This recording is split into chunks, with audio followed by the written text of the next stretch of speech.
Students, আমি Nitish sir জ্ঞানজ্যোতি coaching সেন্টারের পক্ষ থেকে তোমাদের প্রত্যেককে জানাই আরো একবার স্বাগত।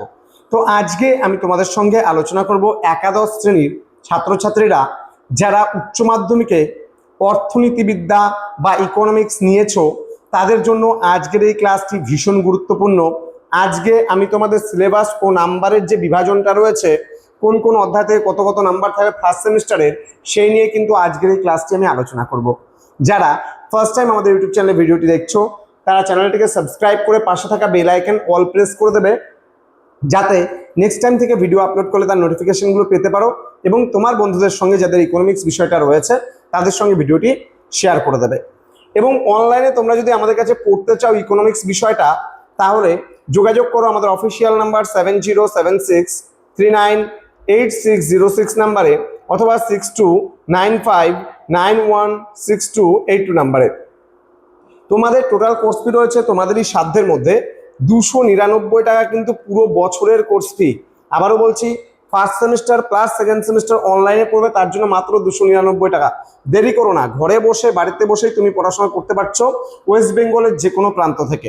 তো দেরি না করে আজই যোগাযোগ করবে আমাদের সঙ্গে। চলো আজকে সিলেবাস এবং নাম্বার বিভাজন নিয়ে আলোচনা করা যাক। একাদশ শ্রেণীর অর্থনীতি, তোমাদের সাবজেক্ট কোড রয়েছে ECON। ওকে, এখানে ফার্স্ট সেমিস্টারে তোমরা যেটা পড়বে সর্বমোট কিন্তু 40 নম্বরে 40টা MCকিউ তোমাদের থাকছে, এবং মূল বিষয়বস্তু ও পরীক্ষার ধরন কি হবে, পরীক্ষা ধরন সম্পূর্ণ তত্ত্বীয় এবং MCকিউ ভিত্তিক, প্রতিটি প্রশ্নের মান কিন্তু 1 করে থাকবে।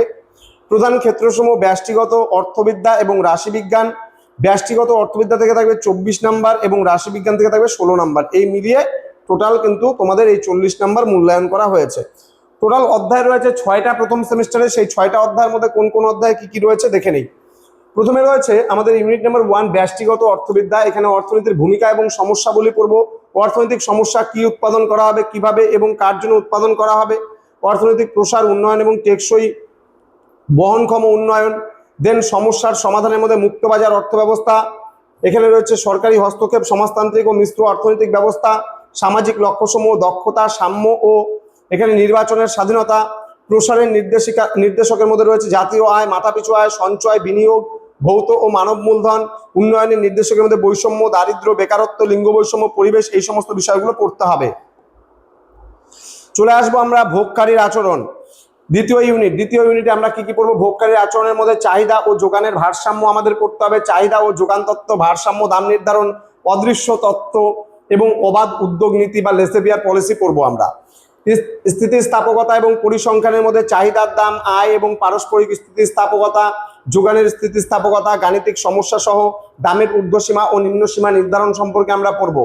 দেন ভোগকারীর আচরণ তত্ত্বের মধ্যে সংখ্যাবাচক ও ক্রমবাচক উপযোগিতা, বাজেট সীমাবদ্ধতা, নিরপেক্ষ রেখা এবং এর বৈশিষ্ট্য সমূহগুলো আমরা পড়ব।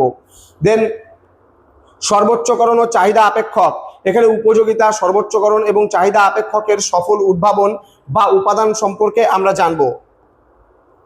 আচ্ছা, ইউনিট নাম্বার 3তে আমাদের কি থাকছে? ইউনিট নাম্বার 3তে আমাদের থাকছে উৎপাদকের আচরণ।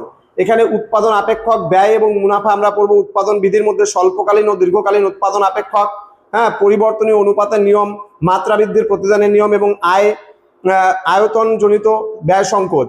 ব্যয় ধারণার মধ্যে স্বল্পকালীন মোট গড়, প্রান্তিক ব্যয়, দীর্ঘকালীন মোট গড়, প্রান্তিক ব্যয়, অন্তর্নিহিত ও সুযোগ ব্যয়।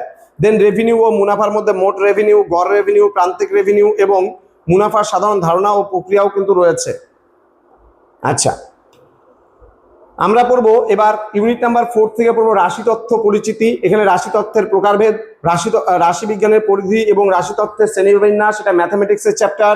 এখানে প্রাথমিক বনাম গৌণ রাশি তথ্য, সংগ্রহ মাধ্যমের উপর ভিত্তি করে বিভাজন, কালীন সারি বনাম প্রস্থচ্ছেদ, সময় ও তুলনামূলক অবস্থানের তফাৎ, পরিমাণবাচক বনাম গুণবাচক, পরিমাপযোগ্য সংখ্যা বনাম বিবরণ বা গুণ। প্রশ্নমালা এবং তথ্যের উৎসের মধ্যে তথ্য সংগ্রহের উপায় এবং অর্থনৈতিক উৎসের পরিচয়। আদর্শ প্রশ্নমালা, তথ্য সংগ্রহের জন্য একটি ভালো আদর্শ প্রশ্নমালার অপরিহার্য বৈশিষ্ট্যসমূহ আমাদের পড়তে হবে। রয়েছে প্রধান উৎসসমূহের মধ্যে ভারতীয় অর্থনীতিতে ব্যবহৃত রাশি তত্ত্বের সরকারি ও বেসরকারি প্রধান ক্ষেত্রসমূহ আমরা কিন্তু জানবো এবং পড়বো। নেক্সট 5 নাম্বার ইউনিটে রয়েছে আমাদের রাশি তথ্য উপস্থাপনা। এখানে শ্রেণীবিভাগ এবং উপাত্ত প্রদর্শন। এখানে চলক শ্রেণীবিভাগ আমরা জানবো, অবিচ্ছিন্ন চলক এবং বিচ্ছিন্ন চলকের ধারণা এবং গাণিতিক ব্যবহার আমরা জানবো। উপস্থাপনার মধ্যে এখানে বিবরণ ভিত্তিক বর্ণনা এবং সারণী বা ছকের আকারে সাজ্জীকরণ পড়বো আমরা, লেখচিত্র প্রদর্শন, দণ্ডচিত্র, আয়তলেখ এবং পরিসংখ্যা বহুবিধ সম্পর্কে আমরা পড়বো। অন্যান্য গুরুত্বপূর্ণ চিত্রের মধ্যে পাইচিত্র, ওজাইভ বা ক্রমযৌগিক পরিসংখ্যা রেখা এবং গাণিতিক রৈখিক লেখচিত্র কিন্তু তোমাদের রয়েছে। আচ্ছা, তারপরে আমরা পড়বো কেন্দ্রীয় প্রবণতা রয়েছে, সেন্ট্রাল টেন্ডেন্সি, লাস্ট ইউনিট, এটা ইউনিট নাম্বার 6। এখানে মধ্যক বা গড় সম্পর্কে আমরা জানবো। মিন, কেন্দ্রীয় প্রবণতার অন্যতম ভিত্তি হিসেবে যৌগিক গড় এবং গুণোত্তর গড় এর গাণিতিক ধারণা আমরা পড়বো। অবস্থানগত পরিমাপক রয়েছে এখানে চতুর্থক, মধ্যমা এবং শততমক, ওকে, এবং এর সংখ্যাগত আলোচনা এবং প্রয়োগ। দেন সংখ্যা গুরুমান বা মোড, রাশিবিজ্ঞানের অন্যতম গুরুত্বপূর্ণ অংশ হিসেবে সংখ্যা গুরুমান বা মোডের সাধারণ ধারণা এবং এর গুরুত্ব সম্পর্কেও কিন্তু আমরা এখানে পড়বো। ক্লিয়ার? এবার আমরা জেনে নেব কোন কোন ইউনিট থেকে কত কত নাম্বার থাকবে। ইউনিট নাম্বার 1 থেকে অর্থাৎ ব্যষ্টিগত অর্থবিদ্যা, এখান থেকে থাকবে সর্বমোট 4টা এমসিকিউ, ঠিক আছে। নেক্সট রয়েছে ব্যষ্টিগত অর্থবিদ্যা ভোগকারীর আচরণ, এখান থেকে থাকবে কিন্তু 8টা এমসিকিউ। ব্যষ্টিগত অর্থবিদ্যা উৎপাদকের আচরণ যে চ্যাপ্টারটা আছে, এখান থেকে 8টা এমসিকিউ। রাশিবিজ্ঞান রাশিতত্ত্ব পরিচিতি, এখান থেকে থাকবে 4টা এমসিকিউ। দেন রাশিবিজ্ঞান সংগঠন ও রাশিতত্ত্বের উপস্থাপনা, এখান থেকে থাকবে 8টা এমসিকিউ। দেন রাশিবিজ্ঞান কেন্দ্রীয় প্রবণতার পরিমাপ, এখান থেকে থাকবে 8টা এমসিকিউ। সর্বমোট কিন্তু এখানে 40টা এমসিকিউ প্রশ্ন তোমাদের পরীক্ষায় কিন্তু থাকছে। তো স্টুডেন্ট, এই ছিল আজকের ক্লাস, যেখানে আমরা আলোচনা করলাম তোমাদের সঙ্গে অর্থনীতিবিদ্যা যে রয়েছে তার সিলেবাস নিয়ে আলোচনা করলাম। এর পরবর্তী ক্লাস থেকে তোমাদের ধারাবাহিকভাবে প্রত্যেকটা বিষয় আমরা ওয়ান লাইনার করে আলোচনা করব। এমসিকিউ প্রশ্ন তোমাদের পড়তে অনেকটাই সুবিধা হবে। দেখা হচ্ছে খুব তাড়াতাড়ি আরো একটা নতুন ক্লাস নিয়ে। তোমরা প্রত্যেকেই ভালো থেকো, সুস্থ থেকো। Thank you so much, thanks for watching after all, thank you.